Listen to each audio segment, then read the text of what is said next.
안녕하세요. 할매 여행기 이지선입니다. 부탄 여행기 7부 중 두 번째입니다. 1부를 보내고 다시 보니 참 엉성하고 어리버리했네요. 애들한테 지적을 많이 받았어요. 차츰 나아지겠지만 큰 기대는 하지 마세요. 할매가 되고 보니 노력이 한계가 있다는 걸 스스로 인정하거든요. 그냥 너그럽게 잘 들어주세요. 공항에서 처음 본 부탄 사람들은 치마를 입은 남자들입니다. 공무원이나 외국인 상대를 하거나 공식적인 일이나 학생들은 의무적으로 전통 의상을 입어야 한대요.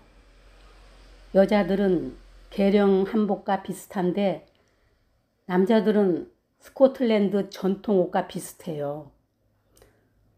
공항에 걸려있는 왕 부부의 사진도 전통 옷을 입고 있어요. 가족이 행복하게 웃고 있는 모습입니다. 근엄하게 보였던 지난 우리네 대통령의 사진들이 생각났습니다. 왕축후 국왕은 옥스포드 대학 유학파인데요. 31살의 노총각이 10살 연하인 21살인 평민 출신과 결혼해 3개의 이목을 샀습니다. 사업가 딸인 왕비는 예쁘고 재혼이랍니다. 왕은 법적으로 여러 명의 왕비를 거느릴 수 있대요. 그러나 왕축후왕은 오직 한 여자만 사랑하고 모두의 부러움을 살 정도로 알콩달콩 살아가고 있답니다. 결혼 5년 만에 왕자를 낳아 국민들의 축복을 받았는데요. 왕자가 자라는 모습을 SNS에 중계할 정도랍니다. 국민들은 지금의 왕정제도에 아무런 불만이 없습니다. 지금의 왕정제도를 바꿀 의향도 없었던 거죠. 그러나 국왕이 10년 동안 국민들을 설득해 입헌국가로 법을 개정했습니다. 나쁜 왕이 나와 국민을 불안하게 만들 수도 있으니 대를 이어가는 왕정은 바꿔야 한다는 것입니다. 북한의 김씨 가문하고는 너무 다르지요? 이런 왕을 국민들이 어떻게 사랑하지 않을 수 있을까요? 우리도 이런 대통령을 보고 싶네요. 문 대통령이 대통령 되기 전에 부탄을 방문해 행복하게 하는 정책을 살폈다고 하니 잘 배워오셨겠지요? 나라 전체가 금연국이라 담배를 피우는 사람은 벌금을 물어야 합니다. 면세점에서 담배를 사들고 온 일행은 세관에 자진신고하여 적지 않은 벌금을 내야 했습니다. 수속을 마치고 나오니 현지 가이드가 기다리고 있네요. 작달막한 키에 까무잡잡한 잘생긴 남자예요. 무릎 정도 내려오는 스커트를 입었어요. 종아리는 스타킹을, 신발은 구두를 신은 게 여기 정장이랍니다. 가이드가 영어로 하면 인솔자가 한국어로 통역을 해줍니다. 부탄은 종카오와 영어를 공용으로 사용합니다. 교육받은 모든 국민들은 영어를 일상으로 쓴다네요. 초등학교 때부터 영어로 수업을 해 대화가 가능하대요. 우리가 배운 영어는 머리에서만 살고 입으로 기어나오질 않죠. 20인승 미니버스가 우릴 기다려요. 이 버스가 공식 여행용 버스랍니다. 버스에 짐을 실을 수 없어 차 위에 짐을 싣고 다니는데 우리는 정말 전생에 나라를 구한 의인들만 모였나 봐요. 따로 진짜 한 대를 배정받았습니다. 왜 큰 차로 다닐 수 없는지 차를 타고 다니면서야 알았어요. 나라 전체가 산악지대고 해발 2000m가 평균인 나라입니다. 모든 길이 용수철을 조금 늘린 것 같아요. 길이 좁아 큰 차가 비켜가질 못해요. 산 중턱을 깎아 만들어 이쪽에서 저쪽 차선이 보이질 않아서요. 컵길을 돌 때는 운전사가 계속 빵빵빵 거려요. 차가 가고 있다는 신호인 거죠. 유일하게 큰 버스가 운행되는 것은 시외버스랍니다. 그런데 그 버스는 잘 보이질 않았어요. 남한의 반 정도의 국토에 인구가 80만이 안 돼요. 그야말로 아담한 국가지요. 한참 모내기철이라 여자들이 모신길을 합니다. 우리와 계절이 같아요. 국토의 3%만이 농사를 지을 수 있는 땅이라고 하니 먹거리의 대부분은 수입해서 씁니다. 땅을 쟁기로 갈고 손으로 모내기를 하는 모습이 우리네 60년도의 풍경입니다. 나라 전체가 유기농으로 농산물을 생산해요. 유기농 국가로 전 세계에 선포를 한 거지요.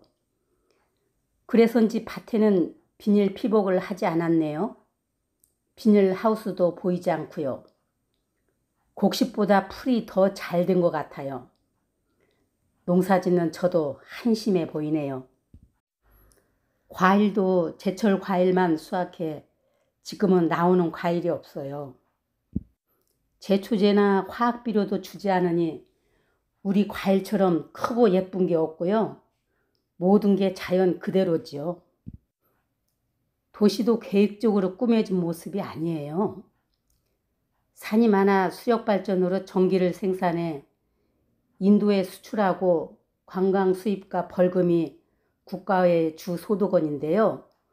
이 돈을 모두 국민의 복지를 위해 쓴답니다. 사람들은 열심히 일하지 않아도 사는데 지장이 없다네요. 불교가 국교라서인지 자연과 더불어 겸손하게 사는 모습입니다.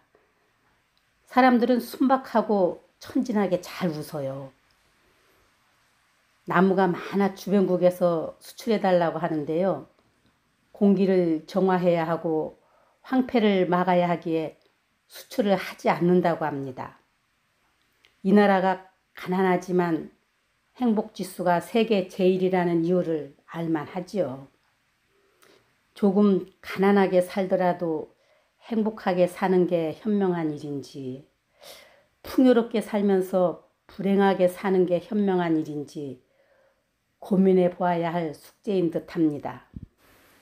국민 소득이 3,000불도 안 되는 농업 주도 국가, 공장이 없고 패스트푸드가 없는 곳, 투자할 가치가 없으니 외국인 자본도 들어오지 않고 세계를 제패한 맥도날드도 이곳을 점령하지 못했습니다.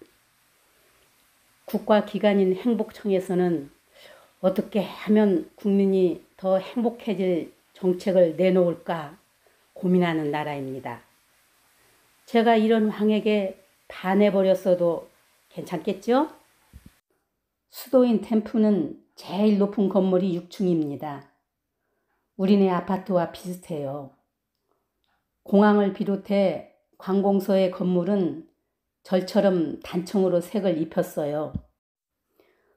건물도 국가에서 지정된 모양이 있는데요. 특히나 옥상의 구조는 국가 규정에 맞지 않으면 준공이 나지 않는다고 해요.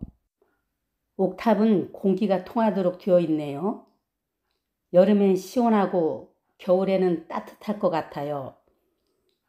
대부분은 2층과 3층인데 아래층은 습기가 차서 사람이 살지 않고 동물들이 살거나 창고로 쓰는지 비워둡니다. 신축 건물 현장은 아찔했습니다. 6층까지 지주대를 철빔이 아닌 대나무로 사용하는데 대나무가 무게로 휘어 있어요. 착시 현상인지 건물이 비스듬해 보여요. 보는 제가 불안합니다. 그러나 일꾼들은 고개하듯 오르내리네요. 맙소사. 어디 가나 세상을 주도하는 건 젊은이들입니다. 기성세대의 입장으로는 건방지고 버릇없고 열심히 일하지 않는다고 비판하지만 그들도 젊어서는 나이든 어르신의 질책을 받으며 세상을 바꿔왔지요. 이곳의 젊은이들도 한국 드라마를 보고 케이팝을 듣고 한국을 동경하고 한국 연예인에 열광한다네요. 수교 30주년 기념 콘서트에 한국 가수들이 온다고 표가 매진되었다고 합니다. 한국도 이제야 부탄이 새로운 관광지로 떠오르지만 그 덕에 한국에 대한 관심도가 높아지는 중이라네요. 다행히 중국 쓰나미들이 여기까지는 도착하지 않았습니다. 외국인들도 많이 보이질 않고요. 3부에서도 같이 들어주실 거지요? 할매 여행기를 들어주시고 구독과 좋아요를 눌러주시는 것만으로도 아프리카 남수단에 우물을 파는데 이미 한 삽을 떠주시는 겁니다. 감사합니다.